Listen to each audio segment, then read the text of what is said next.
there and welcome back to Forza Top Gear Laps Rivals, the spin-off where we pit a couple of cars with common ground and close PIs against each other to see which one comes out on top. Today we are taking a look at two super rare GT cars that pack giant V12 engines. Firstly, the Ferrari 599 GTO. While it sounds odd today, Ferrari used to be most well known for their front-engine V12 Grand Touring cars. The most famous of these cars is the legendary 250 GTO, originally made for homologation into racing, hence the name GTO or Gran Turismo Omologato. From there, the GTO name would appear once again on the 288 GTO, originally destined for Group B. The third GTO, the Ferrari 599 GTO, however, would prove to be controversial. Not designed for any homologated racing series, although it was the road-going version of the racetrack exclusive 599XX. Provided you don't get hung up on the name, however, there's a lot to like about this one of 599 599 GTOs.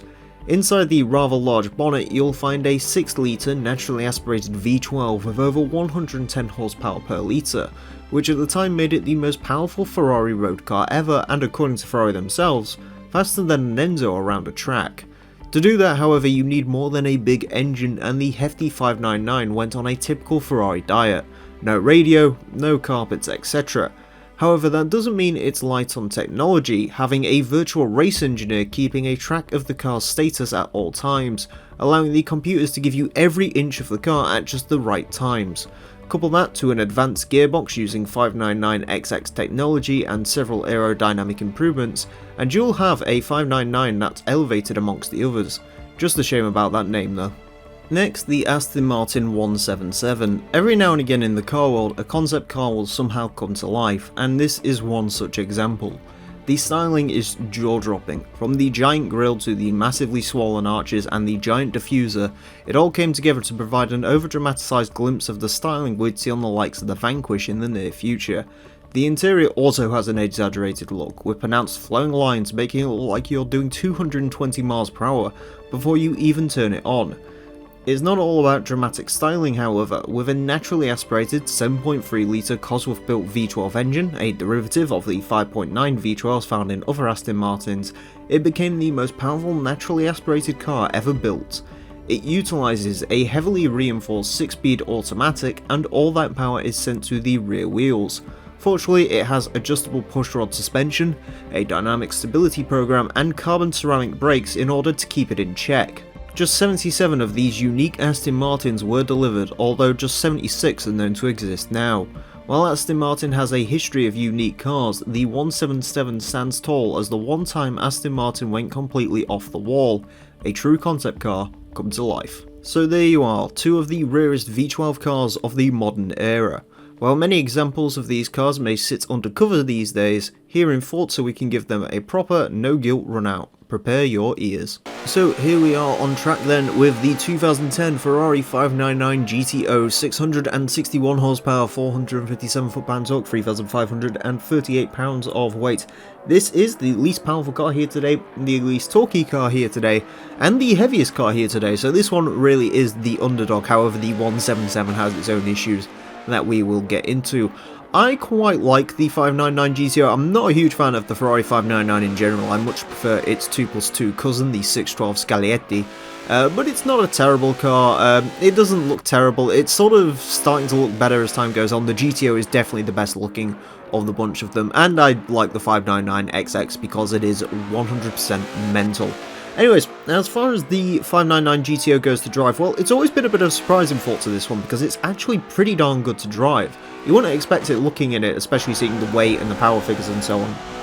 But it is actually a very good car to drive. It is pretty grippy. The one thing to mention though is, unlike in previous games, it doesn't feel super fast. In Forza Motorsport 6 and so on, this car felt ridiculously quick, and that's always what was sort of its party piece. But in this game, it feels like it slowed down a little bit more, but as a counterpoint, it is more grippy and more controllable, so that is pretty interesting. Next up, we have the 2010 Aston Martin 177, 750 horsepower, 553 foot-pound of torque, 3,307 pounds of weight. As previously mentioned, this is the most powerful, most torquey, and the lightest car here today, so on paper it should walk it. However, the 177 is known to be a little bit of a tricky bugger when it comes to Forza. You see, This is a very powerful car.